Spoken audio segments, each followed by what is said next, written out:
ভারতের সাবেক প্রধানমন্ত্রী ডক্টর মনমোহন সিং এর অন্ত্যেষ্টিক্রিয়া সম্পন্ন হয়েছে। নয়াদিল্লির যমুনা তীরের নিগমবোধ ঘাটে অনুষ্ঠিত হয় তার শেষকৃত্য। এর আগে রাষ্ট্রীয় মর্যাদায় সম্মান জানানো হয় ভারতের আধুনিক অর্থনীতির এই রূপকারকে। ফুল দিয়ে শেষ শ্রদ্ধা জানান দেশটির রাষ্ট্রপতি, প্রধানমন্ত্রী, বিরোধী কংগ্রেস সহ বিভিন্ন দলের নেতাকর্মী ও সর্বস্তরের মানুষ।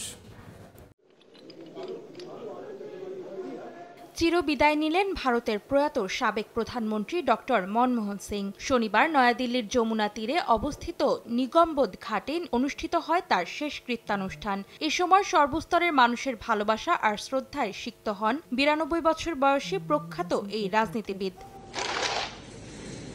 রাষ্ট্রীয় সম্মাননার পাশাপাশি দেয়া হয় গান স্যালুট। এ সময় ফুলেল শ্রদ্ধা জানান দেশটির রাষ্ট্রপতি দ্রৌপদী মুর্মু, প্রধানমন্ত্রী নরেন্দ্র মোদী। শেষকৃত্যানুষ্ঠানে উপস্থিত ছিলেন ভুটানের রাজা জিগমে খেসার নামগুয়েল ওয়াংচুক, ভারতের প্রতিরক্ষা মন্ত্রী রাজনাথ সিং, স্বরাষ্ট্রমন্ত্রী অমিত শাহ, কংগ্রেস নেত্রী সোনিয়া গান্ধী, রাহুল গান্ধী সহ ভারতের বিভিন্ন রাজনৈতিক দলের নেতারা। শ্রদ্ধা জানানোর পর শুরু হয় অন্ত্যেষ্টিক্রিয়ার শেষ আনুষ্ঠানিকতা। এ সময় সেখানে উপস্থিত ছিলেন তার পরিবারের স্বজন ও শুভাকাঙ্ক্ষীরা। এর আগে শনিবার সকালে শেষবারের মতো ডক্টর সিং এর নিথর দেহ নিয়ে যাওয়া হয় তার দীর্ঘদিনের চেনা রাজনৈতিক কার্যালয় কংগ্রেস সদর দফতরে। সেখানে সর্বস্তরের শ্রদ্ধা নিবেদন শেষে শুরু হয় শবযাত্রা।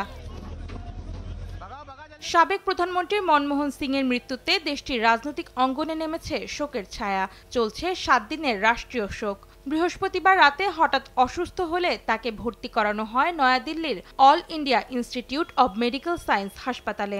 স্থানীয় সময় রাত 9টা 51 এই প্রবীণ নেতাকে মৃত ঘোষণা করেন চিকিৎসকরা। অন্তরা সেন, সময় সংবাদ।